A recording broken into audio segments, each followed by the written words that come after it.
নমস্কার দর্শক বন্ধুরা, আজ আমি আলোচনা করব গাঁদা গাছের রোগ পোকা নিয়ে।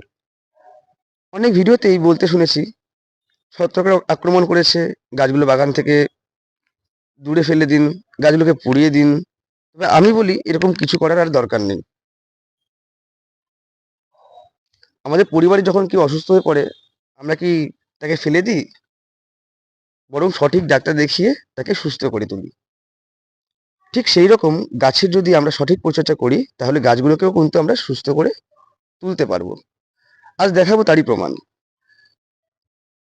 যেসব ভাইরা বাগানে গাঁদা গাছ চাষ করছেন, অনেক সময় দেখা যায় গাঁদা গাছের পাতাগুলো কুঁকড়ে গেছে। আপনি যদি পাতাগুলো একটু উল্টে দেখেন, দেখতে পাবেন মাকড়সা জালের মতো হয়ে আছে।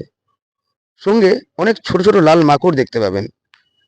এই লাল মাকড়ের আক্রমণের জন্যই কিন্তু গাছগুলো পাতার এরকম অবস্থা।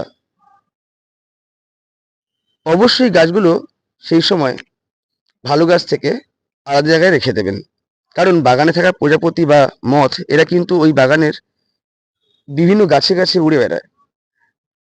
তাই খারাপ গাছ থেকে রোগ পোকাও কিন্তু তাদের সঙ্গে সঙ্গে ভালো গাছগুলোতে বহন করতে পারে।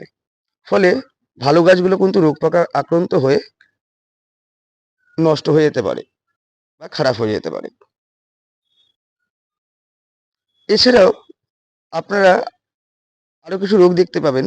যেমন দেখবেন যে কুঁড়িগুলো শুকিয়ে বেঁকে যাচ্ছে, ফুল অর্ধেক ফুটে মাঝখান থেকে কালো হয়ে পচে যাচ্ছে। এই রোগটার নাম হচ্ছে বটকাইটিস ব্রাইট। এটা খুবই খারাপ রোগ গাছের আর কি। আরো একটা রোগ হলো গাঁদা গাছের গোড়া পচে যাওয়া।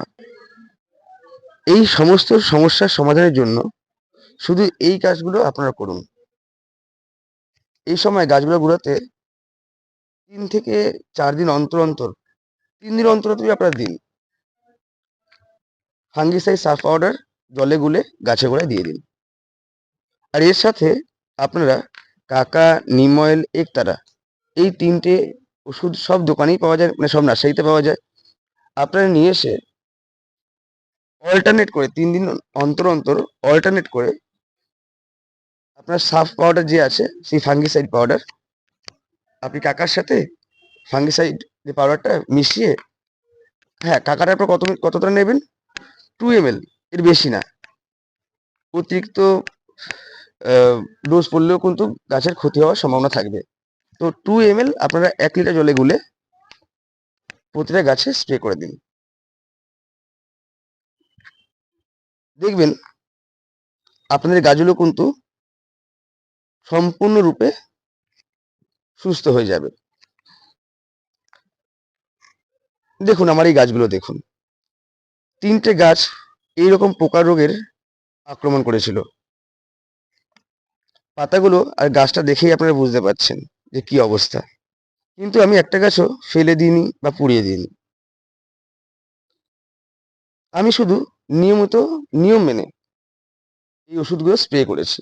আবার বলি, কাকা, নিম অয়েল বা একতারা যে কোনো একটা উপাদান আপনারা নিয়ে সাফ ফাঙ্গিসাইডের সাথে মিশিয়ে 2 ml 1 লিটার জলে মিশিয়ে আপনারা 3 দিন অন্তর অন্তর প্রতিটা গাছে স্প্রে করে দেবেন। দেখুন সব গাছ সুস্থ হয়ে কত কত পরিমাণ ফুল নিয়ে ভরে উঠেছে এবং কত বড় বড় ফুল ফুটে আছে। আপনাদের সামনেই তার প্রমাণ। আশা রাখি বন্ধুরা আপনাদের আর এই বিষয়ে, মানে এই গাঁদা গাছ নিয়ে কোনো সংশয় মনে থাকবে না। গাঁদা গাছ আপনাদের পুড়িয়ে ফেলতে হবে না বা ফেলে দিতে হবে না। আপনাদের বাগানেও সঠিক পরিচর্যার মাধ্যমে ঠিক ফুটবে এরকমই ফুল। এই ছিল বন্ধুরা গাঁদা গাছের রোগ ও পোকামাকড় নিয়ে আমার আজকের আলোচনা। ভিডিওটি যদি ভালো লেগে থাকে চ্যানেলটি সাবস্ক্রাইব ও ভিডিওটিতে একটা লাইক দিয়ে পরবর্তী ভিডিওর জন্য উৎসাহিত করে তুলবেন।